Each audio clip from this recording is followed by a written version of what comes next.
অনেক বেশি। সেই জায়গা থেকে আপনি কতটুকু কাজ করতে পারবেন বলে আশা করছেন এবং নির্বাচন নিয়ে কোনো আপনার শঙ্কা আছে কিনা? আমি যেটি প্রথমে বলতে চাই যে আমি এই এলাকার সন্তান, আমি এখানে বড় হয়েছি। ছোটবেলা থেকে এই এলাকার প্রতিটি গলিতে গলিতে আমার চলাচল রয়েছে এবং দীর্ঘদিন ধরে এই এলাকার প্রত্যেকটি সাধারণ মানুষের সাথে আমি কথা বলেছি, মতবিনিময় সভা করেছি এবং এই এলাকার সমস্যাগুলো আমি চিহ্নিত করেছি।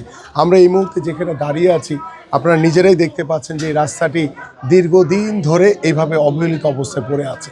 কিন্তু দীর্ঘ 17 বছর বিগত সময় যারা দায়িত্বে ছিল বা বিগত সময় যারা সরকারের দায়িত্ব পালন করেছে তারা এই রাস্তাঘাটের কোনো উন্নয়ন করেনি এবং আমরা আশা করি যে আমরা আগামীতে যদি আমরা দেশ পরিচালনার জন্য দায়িত্ব পাই এবং আল্লাহ যদি আমাদেরকে কবুল করে, আমাদের মাননীয় চেয়ারম্যান জনাব তারেক রহমান যে কর্ম পরিকল্পনা নিয়েছে সেই কর্ম পরিকল্পনা আমরা ইনশাআল্লাহ বাস্তবায়ন করব এবং আমার এই এলাকায় জলাবদ্ধতা থেকে শুরু করে আমার এলাকায় স্থায়ী পুনর্বাসন দরকার। আমার এই এলাকায় শিক্ষার আলো এখনও ঘরে ঘরে পৌঁছাতে পারিনি, আমরা এখনও প্রত্যেকটি ঘরে ঘরে স্বাস্থ্যসেবা পৌঁছাতে পারিনি। সবচেয়ে বড় বিষয় যে আমরা একটি মানবিকতার একটা সমাজ গড়তে চাই। যেই অমানবিকতা গতকালকে আমরা দেখেছি, আপনারা সকলেই জানেন যে যশোরের যে ছাত্রলীগের যে কর্মীটির স্ত্রী আত্মহত্যা করেছে তার সন্তানকে মেরে এবং তার সন্তানকে দেখার জন্য, তার স্ত্রীকে দেখার জন্য প্যারোলে মুক্তি দেওয়া হয়নি। আমরা এই অমানবিকতা আর কোনোদিন দেখতে চাই না।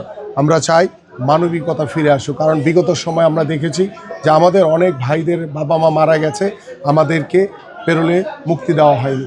বাট আমরা সেই মানবিকতা এখন আগামীতে প্রতিষ্ঠিত করতে চাই, কারণ আমরা এই অমানবিকতা আমরা কখনোই আর দেখতে চাই না। পাশাপাশি আমার এই এলাকার সকলেই আজকে স্বতঃস্ফূর্তভাবে চতুর্থ দিনের মতো অংশগ্রহণ করছে।